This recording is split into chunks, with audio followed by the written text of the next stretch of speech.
Welcome back to the Final Fantasy Tactics All Oracles Challenge being recorded here in February of 2022. Hope you are doing well wherever and whenever you are. Today we are heading to the Finath River.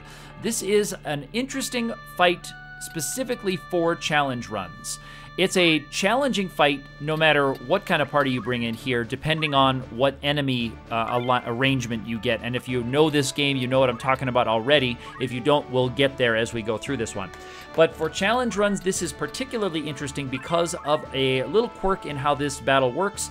In Final Fantasy Tactics, most random encounters, the average level of the enemies scales up with Ramza's level. So as you level up, the enemies level up with you. In most story battles, or most planned battles like this, the enemy stats are more fixed, or they're more within a predictable range. So it's possible to grind up to beat some of those story battles, but random battles will level up with you. So in challenge runs where you're doing a lot of grinding to get a level advantage, especially earlier in the game where you're doing a lot of grinding just to get enough hit points or power to survive, it can be difficult, but if you level up too much, this battle can be a real nightmare. Now, the first attempt at this battle is not the one you're watching. The first attempt was 3 red chocobos, and this is the second attempt. So as you can tell, if you know about this level, you know I got quite lucky on the second roll here because the chocobos can be any arrangement of colors. So they can be yellow, black, or red. And also sometimes that Uribo, that little pig enemy, can be another chocobo. You can fight all chocobos here, and a bunch of them can be red. Red chocobos have a really long ranged attack called Choco Meteor that is unevadable. You cannot dodge Choco Meteor no matter what kind of mantle you have. It's 100% to hit, and they can rush up there and hit Ramza with double or triple Choco Meteors immediately, which is what happened on my first attempt. Ramza is going to start in the middle of that river. That's why I gave him the feather boots, because no matter where you put him, he's always going to be right up in the front there. And in my first attempt at this fight, the red Chocobos just came right up, and they basically took Ramza out in almost the first round. He got 2 Choco Meteors right away, and then I think a yellow one came up and pecked him to his doom. So this roll, I came in with the regen bags on all of the lady oracles there. Ramza cannot equip the regen bag. This move is called Choco Ball, and Choco Ball can be evaded, but you notice that was a 95, I think, % chance to hit. That's because I did not do the mantles here for this fight because they were equipping bags for regen. I went, instead of for evasion, I went for more movement, greater movement. So they are both wearing, or they're all wearing the Germanus boots, which give them an extra move and an extra jump.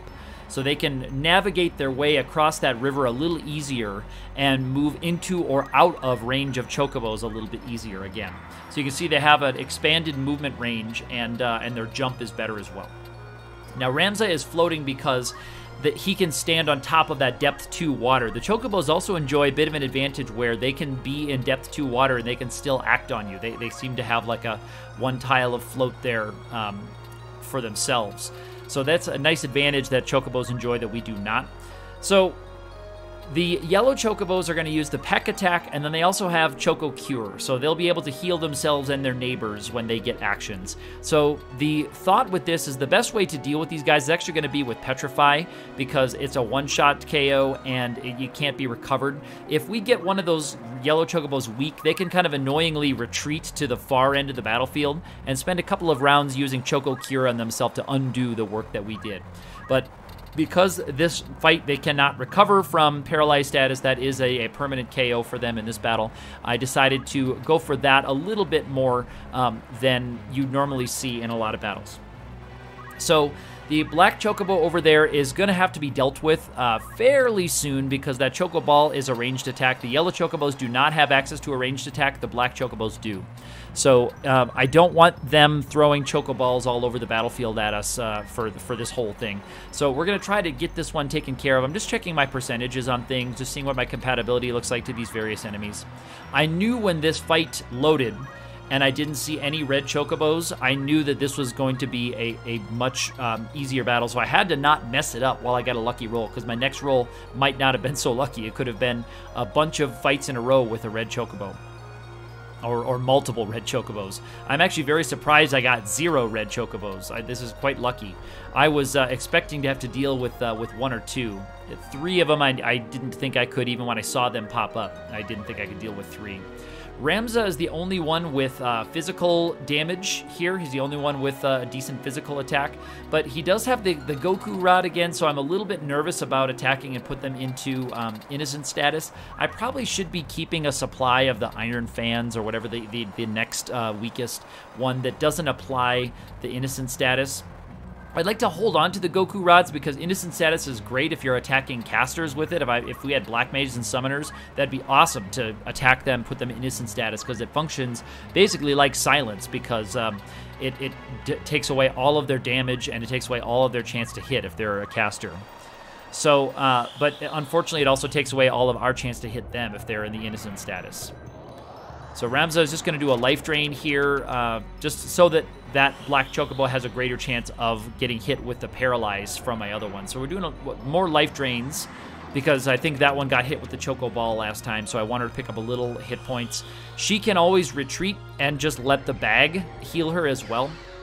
That was one of the reasons for equipping the boots, is to give them a little bit more room to retreat. Now, it's not, we kind of start on the edge. There's not a lot of places we can go, but that one extra tile, especially with yellow chocobos, we can sometimes get just out of their range. So there is already that yellow chocobo. We had a 30% chance to land Petrify, and we did it on the first try. So there's one all the way down. And if we had done like 2 or 3 life drains on that yellow chocobo, probably we would be dealing with a weak chocobo who gets a turn and goes back and heals itself and then comes right back into the battle. So it's good to have that one done and dusted, taken care of. The Black Chocobo is immobilized or taken out for just a few rounds here, but at least it's enough for us to handle this. You can see these 2 yellow Chocobos, and that Uribo is going to keep coming at us too. It doesn't have the kind of movement that Chocobos do, but so having the Black Chocobo retreating and hanging out for a few rounds is exactly what we needed here. So I'm glad that we landed the Don't Act right away. This party can deal with a couple of these guys at a time without issue.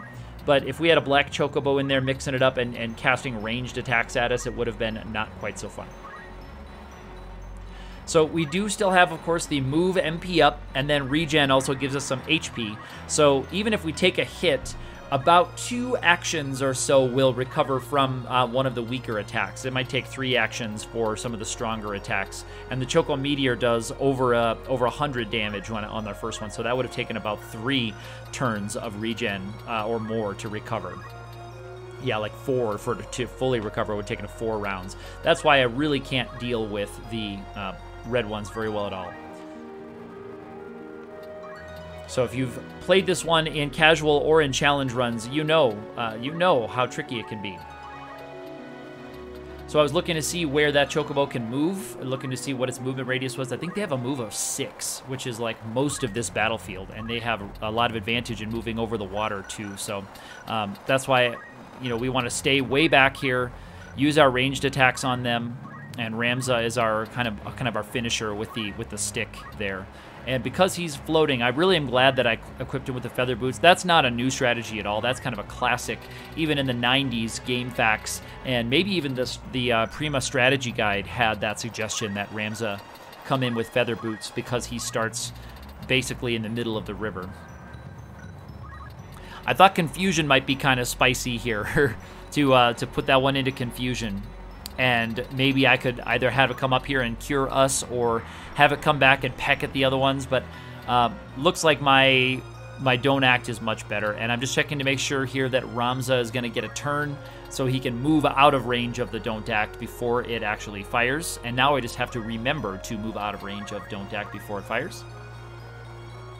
That's all I need to do there, but that one's pretty certain to fire off here. I've got a couple of life drains on this one, and I believe we see this one retreat.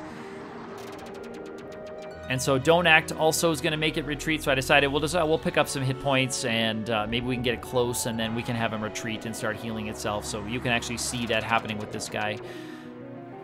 Petrify might have been a better choice for those ones because I can kind of gang up on them with 2, but that's okay.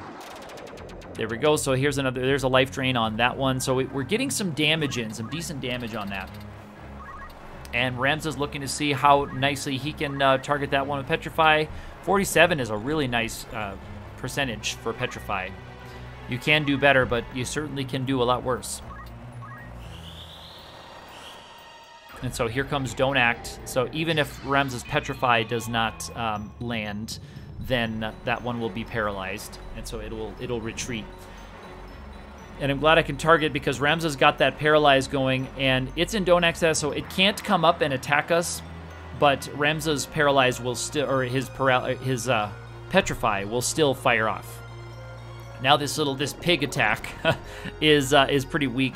I almost don't need to worry about it. I can really just focus on the Chocobos, and I don't mind taking 12 because their regen will more than recover that. It's just in one turn. So she'll be back at full health in one turn, even ignoring the 12 that she's taking there. So I'm trying to decide how aggressive to be, and I don't want to get overly aggressive because, again, I told you I wanted to be careful about this really lucky roll I got. I did not want to have a character take a random critical hit, have somebody go down, and then, you know, lose this fight because I just was a little bit too excited. So I'm having her stay back, and we're going after this Chocobo up here. And again, I probably could have seen about petrification on that one as well. And now this black Chocobo, again, it's in paralyzed status, so it's going to retreat even farther. Although it's not quite as big a deal for them when his Don't Act expires. That black Chocobo is going to be basically back in the fight that round because their movement is so great. So it doesn't make a huge difference that it took another move away from us, but it will help. Now, the damage that one took really forced it to use Choco Cure there, and it's now going to retreat as well, so it might try to Choco Cure next round.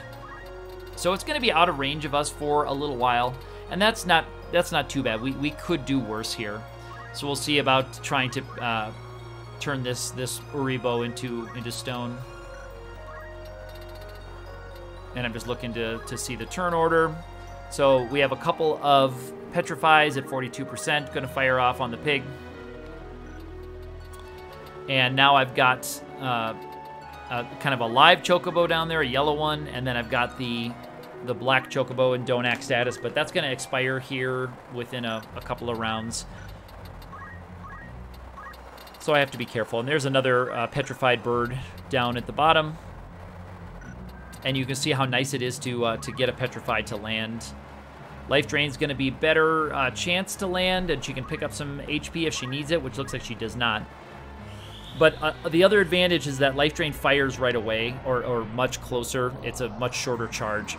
Petrify has a longer charge time, and so I did not really want to give these Chocobos the advantage of attacking a charging character. I wanted to be able to, as you can see, I resist a lot of the damage that way, and I can have a chance to dodge it if I'm not charging, and you know, it just leads to fewer problems.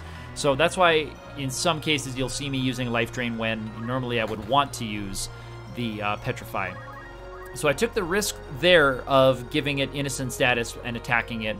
If I gave it Innocent status, that's fine, because Ramza's already over there. He can just hit it again. The bags can do 12 to 36 damage, so they can do a little bit of damage on that one. And I guess I wasn't sure if Choco Cure's multiplier was based on Faith. It may have been, so it could have been interesting that if it was put on Innocent status, it might not have been able to really recover much with Choco Cure. I do not know about that. I'd have to look up the Battle Mechanics Guide. I have been using it, but I'm more familiar with like Final Fantasy V's Battle Mechanics Guide than this one. So, but I have been putting it to good use. Speaking of good use, this is a good use of the Germanus boots right there, because I can get all the way across the river over here and in range to target a Petrify or whatever, you know, spell I want. And because she is that far back and I've got a couple other characters right up in their face, I felt safer charging a longer charge time spell on that Chocobo because she's back there. And now, so here's where I could move closer and then charge a spell on it. Either way, I'm going to be full health after I do this turn. Whatever I decide to do, I'm going to be full health. So that's why I did move her down here, because this Chocobo is the only one that's down here. That's a decent chance to hit.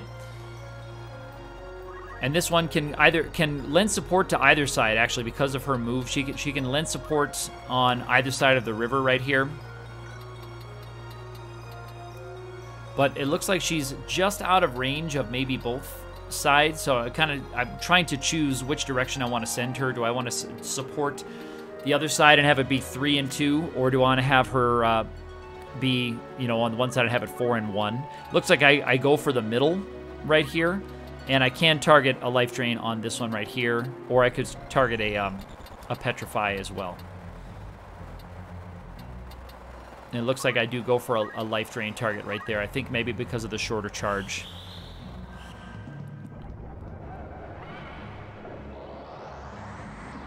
So there is a life drain right there, and that chocobo, because of that life drain, I feel safe from attack, because that chocobo is probably going to heal itself and retreat. And this one may as well, if it gets an action. So in lieu of attacking, it might retreat and cure itself. Now this black chocobo's thinking about what to do. Don't act has expired, and so here it comes. It is right up here, and it's going for the peck attack, which does decent damage, as you can see. So yikes, you know, it's back in action, and the other yellow one there can heal as well. So it's a little bit dicey here. If I do have a character get knocked out, what I would do is I would just start aggressively throwing petrify on everything all the time, everywhere. Now I'm looking to see where I can go. I can get Don't Act reapplied on this black chocobo, and because of the height difference, I'm not suffering any penalty from charging or anything. So she's going to target a life drain, and that's actually going to be really helpful, as you'll see in a minute here. So she's going to target a life drain, and she's going to move to get out of the way a little bit, I believe. Yeah, she's going to move a little bit out of the way, but she'll still be within range of a choco ball without that black chocobo even having to move or an attack from anyone. Now this yellow one, because it's taking some damage, I thought it might use a cure, but it must have been just too juicy a target for it to attack. And that works out in my favor as well, actually. So because it stays at lower hit points, I didn't mind that too much. This life drain is going to fire off, and it's going to help her. She's going to pick up some of the damage that she took from that peck attack. Not all of her damage, so she's still not like totally out of the woods yet. But if she gets another action, she'll get another tick of regen, and we'll be a lot closer. Here comes the Petrify that I started charging way back when. It feels like a long time ago I started charging this one, and boom, there it goes. So that one is petrified out of the battle. So I'm looking again. He's got a long Petrify wait, but I saw that the hit points are only 78 on that black chocobo. And look at this. Ramza can come over here and stand on top of the depth 2 water with those float boots and get a 100% shot for the KO. So that is maybe a highlight of this fight, is that Ramza could get to move over there, stand on top of the deep water with the feather boots, and get that shot in.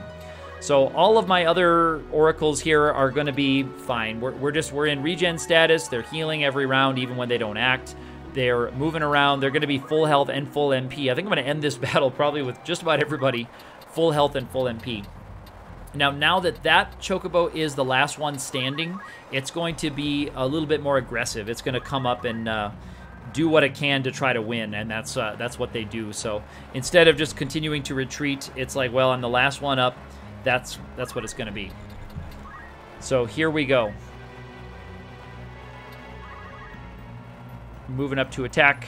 Trying to get in range of this yellow one. I don't mind taking a hit or two if I can get everybody here. Be nice to have Ramza over there to swing the stick a little bit. And I could go for either damage or I could go for Petrify. Either one will end the fight. So I'm going for Life Drain here so that we can have the spell go off before it gets a turn, so we take less damage on charging attacks. That's okay. I'm not really worried so much about dodging because my mantles are off. Can't really dodge anything, so it's really all about just taking a little bit less damage. And I loved my setup for this one. I'm pretty proud of using the bags to recover hit points and using the feather boots on Ramza. It does mean this end game will take a little bit longer because I don't have everybody with sticks. We can't all come up there and hit him for 100 from the side. We're having to do this. Doing life drains for 52, so it's going to take 4 of them instead of just a couple to take him out, but that's okay though. She's going to move and wait, and I think because he's the last one standing, he's going to come up. He still can use the Cure spell, but it looks like he's going to opt to go for the physical attack. Very good. And that's fine. We'll take that. We'll take that. Now, Ramza can't move 4. He can still only move 3. Sadly, the feather boots do not give you an extra move, which I wish they did, but sadly they do not. He's standing again above the depth 2 water, which is another really cool thing. He's got a really nice chance to petrify, so he's going to go ahead and charge that one. He doesn't care how long it takes to charge. And she's got a target right there. She can charge a petrify. She's going to wait right there. So we've got 2 petrifies charging. We can either get 3 petrifies or we can do a life drain. Looks like she's going to charge a life drain. In case all the petrifies miss, she's going to have a life drain ready to go. That's all right. This is going to be the last round of the battle, more than likely. And 51 is more than the bag can do. I think the bag can do, the range is, it's 12, 24, or 36, I think. The way it's multiplied is just the damage is 12, and then it gets multiplied by a random number between 1 and 3. I think is the way bag damage works. And so she's also charging a spell. And here I'm going to have her move over, and because everyone else is pretty much charging spells that are going to do everything that we need to do, I think I'm just going to have her swing the bag. Wabam. So you saw that the damage readout said 24, but we only did 12. I think that's what you get. That's pretty standard for really... It's like swinging an axe weapon. And there's Petrify anyway. So this was an entertaining fight. I hope you enjoyed watching this one. That is the Finath River, one of the last big roadblocks with a challenge party like this, because now we can level up all we want to. On we go towards the next battles. We'll see you next time.